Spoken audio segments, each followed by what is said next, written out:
우리에게 영생을 주러 오신 예수 그리스도를 항상 묵상하고 동행하시는 우리 모든 성도님들 되시기를 바랍니다. 오늘은 사순절 세 번째 주일입니다. 원래는 여자의 후손 하나님의 독생자 예수 그리스도라는 제목으로 하나님의 말씀을 나누려고 이미 준비를 했습니다.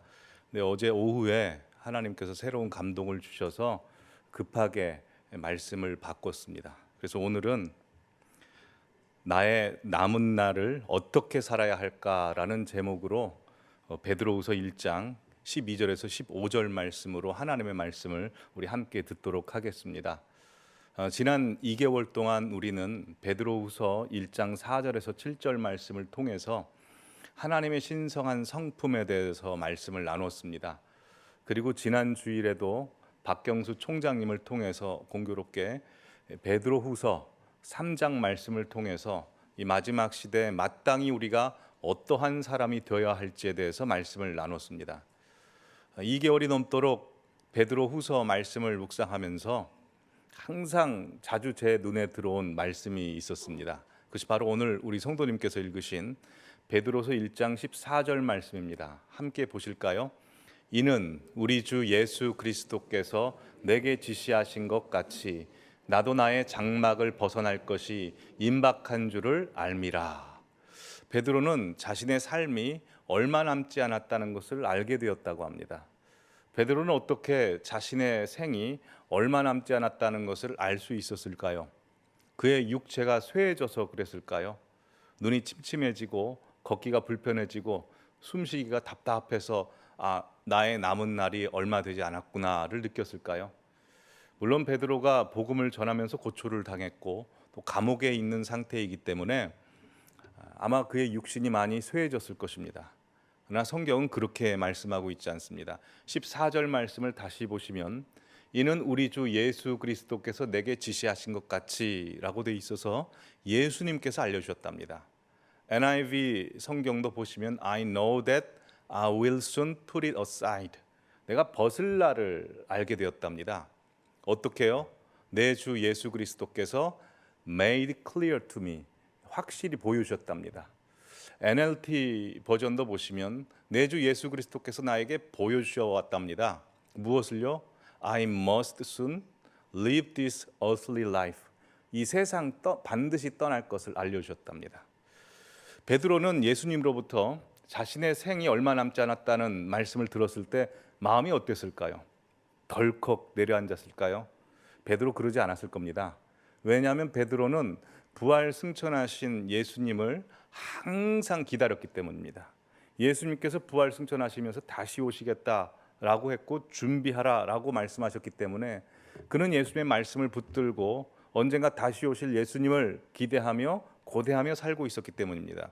근데 예수님 오시기 전에 먼저 자기가 천국에 가 예수님의 얼굴을 뵙게 되오니 얼마나 감사했겠습니까? 뿐만 아니라 베드로는 예수님과 공생의 시절에 천국을 경험한 적이 있습니다. 예수님 돌아가시기 전에 변화산에 올라갔을 때 예수님의 모습이 변화되고 또 천국이 임하여 모세와 엘리야와 함께 대화 나누는 것을 봅니다. 너무나 황홀하고 아름다워서 베드로가 이렇게 이야기하죠. 예수님, 저 여기서 평생 있고 싶습니다. 제가 집 세 채를 짓겠습니다. 하나는 예수님 집, 하나는 모세 집, 하나는 엘리야 집. 저 집 없어도 됩니다. 전 천국의 들판에서 자도 되니까 저 천국에서 계속 있게 해주십시오 라고 고백하죠. 그러기에 베드로는 곧 천국에 가서 예수님을 얼굴과 얼굴로 대면할 것을 기대하며 감사했을 것입니다. 제가 신대원 1학년 때 구약 서기 방법론이라는 과목을 가르치신 이동수 교수님이라는 분이 계셨습니다. 그 교수님께서는 당시에 암기 말 환자였습니다. 그럼에도 불구하고 수업 시간마다 와서 강의를 하시는데 참 감사하시며 기뻐하시고 행복해 하시는 겁니다. 수업을 시작하실 때 항상 기도로 시작하셨고요. 다른 교수님들과는 달리 찬송을 두 곡 연달아 같이 불렀습니다. 힘차게 불렀습니다. 그분이 어떻게 그렇게 말기 암 환자였음에도 불구하고 그렇게 행복하고 기쁘게 인생을 사실 수 있었을까? 그분이 수업 중에 이런 간증을 하셨습니다. 투병 전인지 투병 중인지는 확실치 않지만 어느 날 예수님께서 자신을 데리고 천국에 가셨답니다. 천국의 화려한 모습들을 다 보여주시고 천국 나무의 열매를 따서 주셨는데 그 열매를 먹는 순간 이 세상에서 맛보지 못한 맛이었답니다. 이 세상에서 맛있다고 하는 음식이 하나도 생각나지 않을 정도로 너무나 맛있어서 지금도 기억하고 계시다라고 그렇게 말씀하셨습니다. 이렇게 천국을 확실히 경험하시니까 그분이 죽음에 임박해 있음에도 불구하고 전혀 두려워하지 않고 하나님께서 부르실 때 천국에 그렇게 가실 수 있었습니다. 여러분, 이렇게 살아생전에 천국을 경험한 사람은 천국이 확실하다는 것을 알기 때문에 자신의 죽음에 대해서 두려워하지 않죠. 그러니 베드로 역시 예수님으로부터 자신의 생이 얼마 남지 않았다는 것, 순교하게 된다는 것을 알았을 때 두려워하지 않고 기뻐했을 것입니다. 근데 베드로가 마냥 기뻐하고 감사하기만 했을까요? 그렇지 않습니다. 마음에 하나 걸리는 것이 있습니다. 뭐가 걸렸을까요? 예수님께서 베드로에게 이렇게 말씀하셨죠. 너는 내 양을 쳐라. 내가 천하보다 귀하게 여기는 내 어린 양들을 먹이라 라고 말씀하셨습니다. 주님께서 천하보다 귀하게 여기신 양떼들을 맡았는데 주님을 바라볼 때 그 주님의 마음이 느껴지니 그의 생이 얼마 남지 않았다는 걸 생각할 때 가장 걸리는 게 그의 양떼들이죠. 성도님들도 그렇지 않습니까? 한번 생각해 보시죠. 건강검진을 했습니다. 의사가 갑자기 6개월 남았습니다. 몇 날이 안 남았습니다. 라는 소식을 들으면 가슴이 덜컥 내려앉으면서 가장 먼저 누가 생각나시겠습니까? 자기 자신이 생각나십니까? 아니죠. 자녀들, 두고 갈 자녀들이 생각나지 않습니까? 그러면서 남은 날 동안 뭐 준비하시겠습니까? 자식들 이 땅에서 잘 살아갈 수 있도록 준비하지 않겠습니까? 여러분, 축구 경기를 해도요, 축구 선수들이 경기 종료 5분 남았다는 것을 알게 되면 젖먹던 힘을 내면서 최선을 다합니다. 여러분, 이렇게 사람이란 존재는 자신의 날이 얼마 남지 않았다는 것을 알면, 마지막 순간을 알면 그때부터 삶이 바뀌고 마음이 바뀝니다. 하나님의 사람들도 마찬가지입니다. 하나님의 사람들 중에서도 자신의 마지막 순간을 알았던 사람들이 있습니다. 히스기야, 열왕기하 20장 말씀 보시면 히스기야가 병들어 죽게 되었습니다. 그때 하나님의 선지자 이사야가 가서 여호와의 말씀이 너는 내 집을 정리하라. 네가 죽고 살지 못하리라 라는 말씀을 듣습니다. 그러자 히스기야의 마음이 확 바뀝니다. 가만히 있을 수 없어서 액션을 취하는데 어떤 액션을 취하냐면 2절에 보시면 그가 벽을 향하여 서서 하나님 앞에 간절히 기도합니다. 하나님께서 그 기도를 들어주십니다. 6절에 보시면 내 생을 15년 더해 줄 것이다 라고 그의 생을 더 연장시켜 주시고 히스기야는 자신이 언제까지 사는지를 알게 됩니다. 엘리야도 마찬가지입니다. 열왕기하 2장 1절 말씀 보시면 여호와께서 회오리 바람으로 엘리야를 하늘로 올리고자 하실 때 엘리야도 자신의 마지막 순간을 알았습니다. 그때 엘리야가 엘리사를 일부러 데리고 더불어 길갈에서 나갑니다.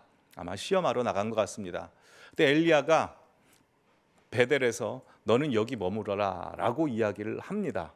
근데 엘리사는 아닙니다. 제가 당신을 떠나지 않겠습니다 하고 베델로 같이 가게 되죠. 그래서 엘리사는 엘리야가 받았던 능력보다 갑절의 능력을 받게 됩니다. 모세도 마찬가지입니다. 민수기 27장 보시면 하나님께서 모세에게 너는 아바림 산으로 올라가라. 그리고 내가 너희들에게 준 가나안 땅을 바라보라. 근데 가나안 땅을 바라보면 어떻게 됩니까? 13절에 본 후에 너는 네 조상에게 돌아가리니 죽는다는 말씀입니다. 그러기에 모세 역시 자신이 가나안 땅을 보는 순간 죽는다는 걸 알게 됐습니다. 그때 모세도 마음이 가만히 있을 수 없었습니다. 누구를 생각할까요? 그 다음 이런 기도를 하나님 앞에 합니다. 여호와, 모든 육체의 생명의 하나님이시여, 원하건대 한 사람을 이 회중 위에 세워서 그들 앞에 출입하며 그들을 인도하여 출입하게 하사 여호와의 회중이 목자 없는 양과 같이 되지 않게 하옵소서라고 해서 남겨질 이스라엘 백성들을 위해서 지도자를 세워달라고 하나님 앞에 기도합니다. 이렇게 우리는 마지막 순간을 알게 되면 우리의 생이 변합니다. 혹시 우리 성도님들 가운데 내 마지막이 언제인지 아시는 분 계십니까? 만약 마지막이 언제라는 것을 아시면 어떻게 사실 것 같습니까? 인타임이라는 영화가 있습니다. 이 영화에 등장하는 주인공들은 이 팔에 자신의 남은 시간이 적혀 있습니다. 보시면 이렇게 되어 있습니다. 그래서 사람들끼리 자기의 남은 시간을 사고 팔고 하는 내용으로 되어 있죠. 여러분, 우리도 우리의 시간이 어딘가에 적혀 있을 겁니다. 남은 시간이. 근데 우리는 그걸 못 봅니다. 그래서 이걸 사고 팔 수도 없고 길게 연장할 수도 없고 멈출 수도 없습니다. 왜 그럴까요? 내 인생의 시간의 주인이 내가 아니기 때문에 그렇습니다. 내 통장 잔고의 잔액은 내가 볼 수 있습니다. 그런데 내 인생의 시간의 잔고는 내가 볼 수 없습니다. 왜요? 내 건 줄 알았지만 하나님 것이기 때문에 하나님이 보고 계십니다. 그러기에 우리는 항상 기억해야 됩니다.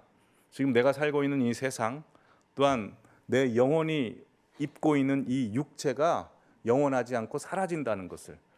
13절에 그래서 이렇게 베드로가 고백합니다. 내가 이 장막에 있을 동안에. 우리의 삶이 뭐라는 겁니까? 장막에 있을 동안이랍니다. 영어 성경도 맨 밑부분 보시면 I'll live in the tent of this body. 우리 육체가 뭐라고 합니까? 텐트라고 합니다. 여러분, 텐트는 무엇입니까?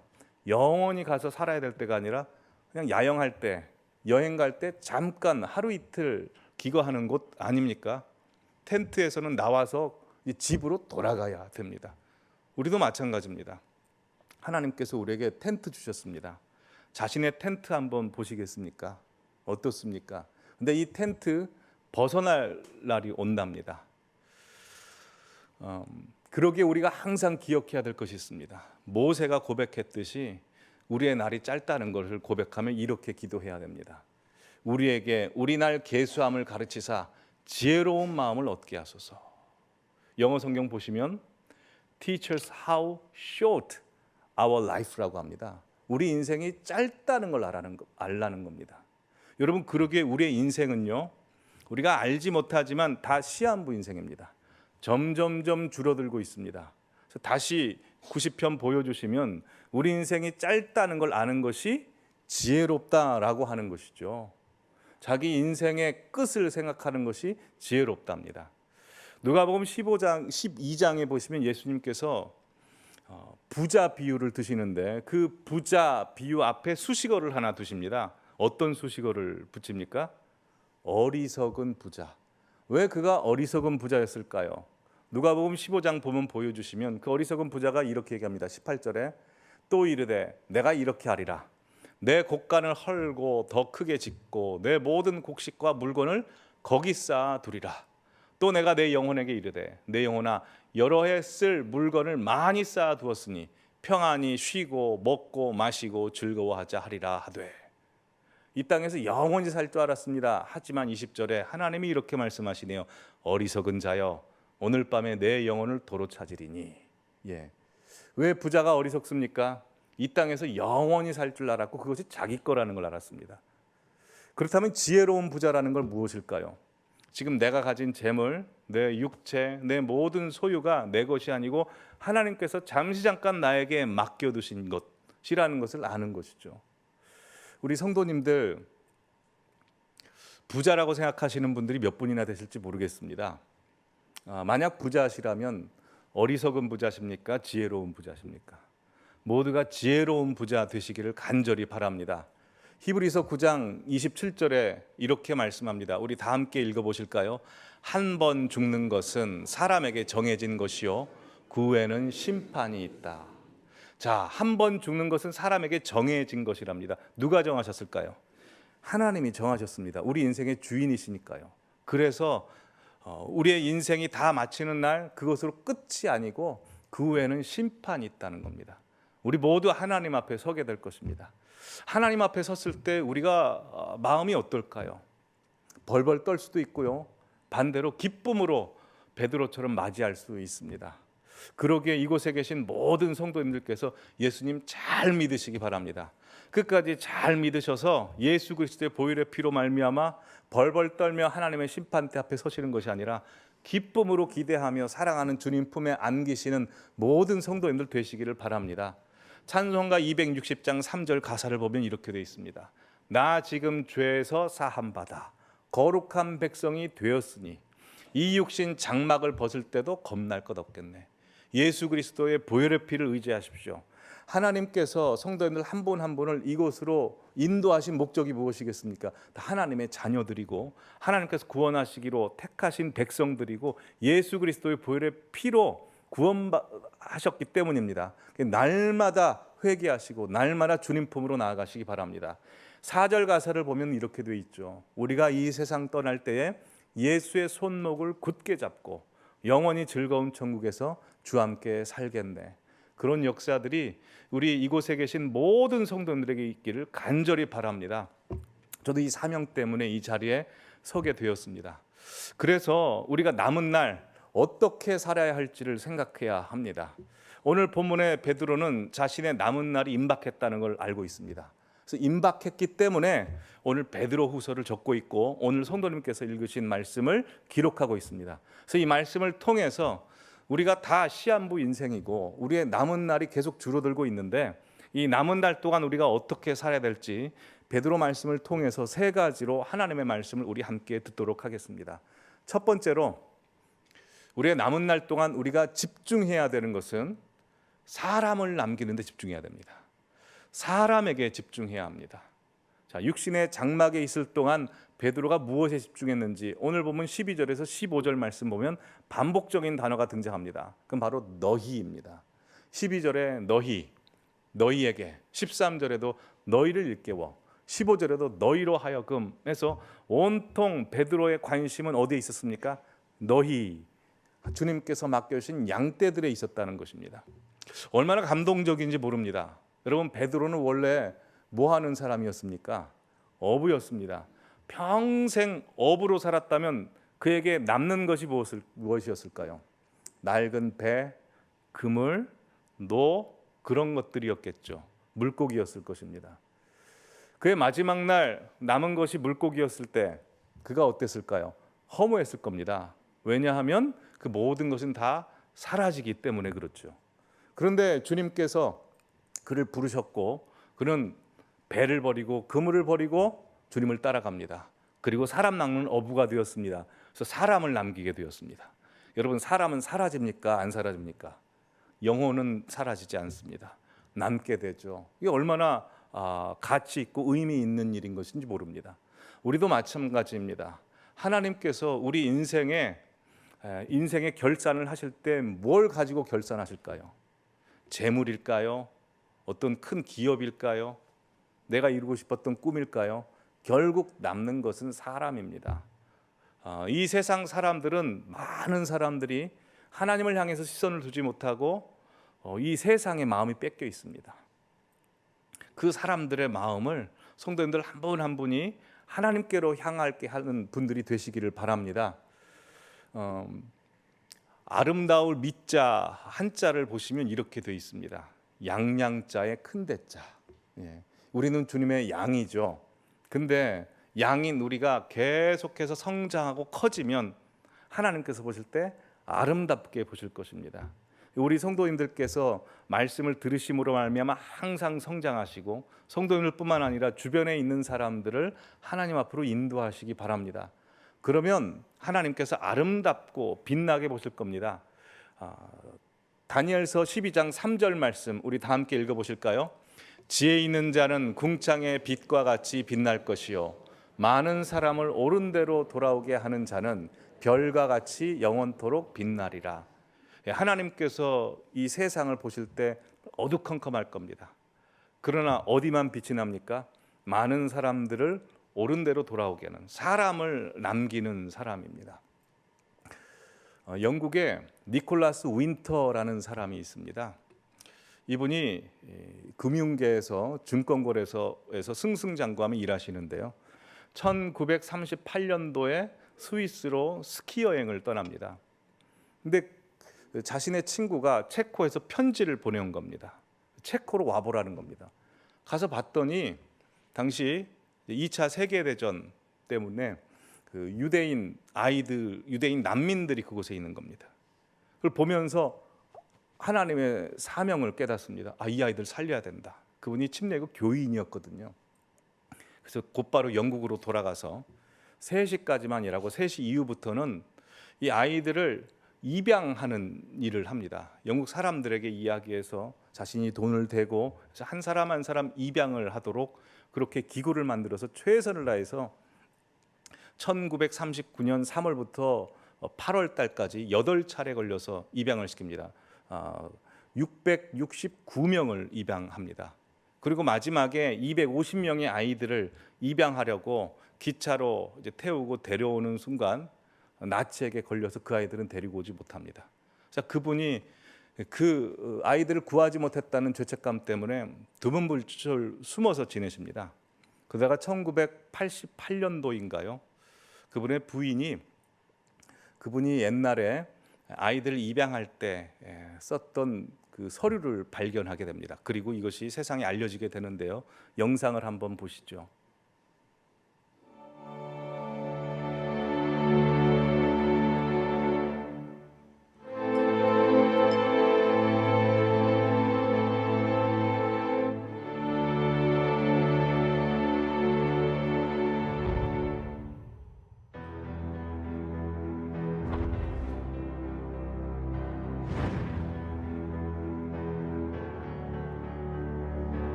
This is his scrapbook. There are all kinds of fascinating pictures in it. Perhaps you can see this is a picture of Nicholas Winton himself with one of the children he rescued. Back here is the list of all the children. This is Vera Diamant, now Vera Gissing. We did find her name on his list. Vera Gissing is with us here tonight. Hello, Vera. And I should tell you that you are actually sitting next to Nicholas Winton.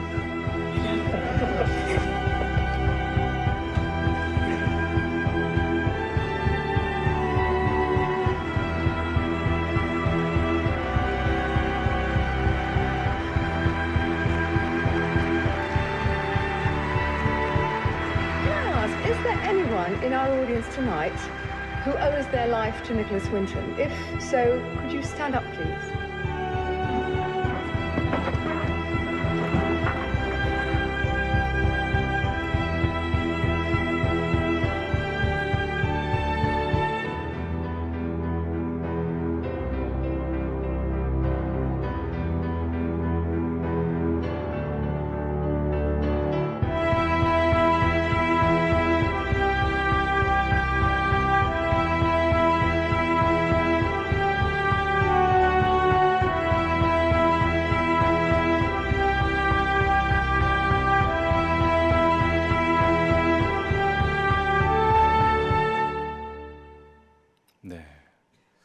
하나님께서 이 세상을 보실 때 마치 2차 세계대전 시에 나치가 유대인들과 수많은 사람들을 죽였던 것처럼 지금 이 세상은 사단이 수많은 사람들을 압제하고 삼키고 있는 것으로 보이십니다. 그러기에 주님께서는 이 니콜라스 윈터처럼 우리가 사람에게 집중하고 사람을 살리는 일을 하나님께서는 간절히 원하실 겁니다. 그리고 우리가 천국에 갔을 때 하나님께서 확인시켜 주듯이 우리가 구원한 영혼들을 통해서 하나님께서 칭찬해 줄 믿습니다. 일부 예배 때 말씀드리지 않았지만 우리 교회에도 친구들을 전도하신 분들이 계십니다. 전도당에서 오신 성도님께서 이런 말씀하셨습니다. 그 친구가 자기 생명의 은인이라고, 평생에 자신의 영의 생명을 살려준 은인이라고. 아마 천국에서도 그럴 겁니다. 그러니 우리 남은 날 동안 가장 집중해야 될 것이 한 영혼 한 영혼 사람입니다. 사람에게 집중하시기를 바랍니다. 두 번째로 우리 남은 날 동안 집중해야 할 것은 사람이라고 말씀하셨는데요. 그럼 사람들에게 어떻게 해야 되냐면 하나님의 말씀을 생각나게 해야 합니다. 베드로후서 1장 12절에 베드로가 이렇게 말씀합니다. 그러므로 너희가 이것을 알고 이미 있는 진리에 서 있으나 라고 되어 있습니다. 베드로가 지금 편지하고 있는 성도들은 이미 진리 위에 서 있다고 합니다. 이것을 알고 되어 있는데 이것은 무엇일까요? 지금 베드로후서 1장 12절이기 때문에 베드로후서 1장 1절부터 11절까지의 말씀이죠. 그 내용의 핵심은 이미 우리가 살펴본 대로 베드로후서 1장 4절에서 7절 말씀에 나와 있는 하나님의 신성한 성품입니다. 믿음, 덕, 지식, 절제, 인내, 경건, 형제 후의 사랑입니다. 즉 베드로 후서를 보고 있는 성도들은 이미 하나님의 신성한 성품 위에서 잘 서 있습니다. 근데도 불구하고 12절에 어떻게 한답니까? 다시 말씀하는 것은 너희에게 생각나게 하려노라. 오늘 본문에 생각나게 하노라가 반복해서 등장합니다. 보시면 12절에 그 다음 반복해서 등장하는데 12절부터 생각나게 하려 하노라. 13절에도 생각나게 하려 하노라. 15절에도 생각나게 하려 하노라 라고 계속해서 반복하고 있습니다. 왜 베드로 사도는 생각나게 하려고 했을까요? 당연히 우리가 망각하니까요. 쉽게 잊어버리니까 그렇죠. 금요기도회 때 한번 말씀드린 적이 있습니다. 독일의 에빙하우스라는 학자가 기억에 대하여라는 책을 쓰는데요. 망각곡선을 그 책에 기록해 놨습니다. 보시면 이렇습니다. 우리가 학습 후에 10분부터는 망각이 시작이 된답니다. 성도님들 중에 오늘 예배를 마치시고 주차장에 가시면서 오늘 뭘 들었더라 이러신 분 계시지 않습니까? 저도요, 설교를 준비하고 오후에 내가 뭘 설교했더라 할 때가 간혹 있습니다. 근데 그게 정상적이랍니다. 그래서 1시간이 지나면 50% 망각하고요, 하루가 지나면 70% 망각하고 1개월 후에는 80% 망각합니다. 그래서 우리가 뭐 해야 됩니까? 반복해야죠. 그래서 반복 곡선 밑에 보시면요, 한 번 반복하고 두 번 반복하고 세 번 반복하고 네 번 반복하면 6개월 이상 장기 기억을 할 수 있답니다. 그러기에 하나님 말씀 읽었던 것 내가 다 알아 하고 안 읽는 게 아니고 읽었던 말씀 또 읽고, 설교도 많이 들을 필요가 없습니다. 한 설교 여러 번 반복해서 외울 정도로 들으시고 그걸 실천하시는 것이 중요하다라는 거죠. 이스라엘 백성들의 잘못이 무엇입니까? 하나님 말씀을 안 들었기 때문일까요? 그렇지 않습니다. 하나님 말씀 잘 들었습니다. 시편 106편 말씀 보여주시면 이스라엘 백성들이 하나님의 말씀을 믿고라고 돼 있듯이 말씀을 듣긴 들었습니다. 그래서 하나님을 찬양하고 노래를 불렀도다라고 돼 있는데 13절, 그러나 그들은 그가 행하신 일을 그냥 잊어버린 게 아니라 곧 잃어버립니다. 그럼 뭐 해야 됩니까? 반복해서 다시 기억해야 되죠. 근데 그렇지 않고 잊어버리고 망각하니까 하나님의 말씀을 기다리지 않고 14절에 보면 욕심을 크게 내고 또 하나님을 시험하게 돼버리는 일이 벌어지는 것이죠. 그러기에 우리는 항상 말씀을 기억해야 됩니다. 그리고 우리 주변에 있는 사람들에게 말씀을 기억나게 하셔야 됩니다. 우리 부모님들 자녀에게 말씀을 생각나게 하십시오. 말하기 좀 그러시면 좀 적어 놓으십시오. 말씀을 적어서 화장실에 붙여놓고 자녀 방에도 붙여놓고 그렇게 하십시오. 아멘. 아멘. 13절에 보시면 베드로가 이렇게 말씀합니다. 내가 이 장막에 있을 동안에 너희를 일깨워 생각나게 함이라 라고. 생각나게 하는 목적이 무엇이랍니까? 일깨우다입니다. 여기서 영어 성경으로 보면 wake up입니다. 잠에서 깨라 이 말이죠. 성경 말씀 보시면 우리 예수님께서 또한 사도들을 통해서 자다가 깨라 라는 말씀을 유독 강조하십니다.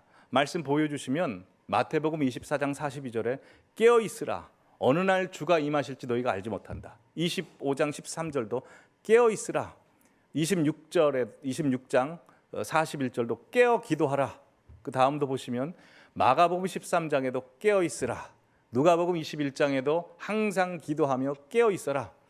로마서 13장 11절에도 지금 자다가 깰 때가 벌써 됐다라고 깨어 있으라고 말씀하고요. 고린도전서 16장에도 깨어 믿음에 굳게 서라. 골로새서 4장 2절에도 감사함으로 깨어 있어라.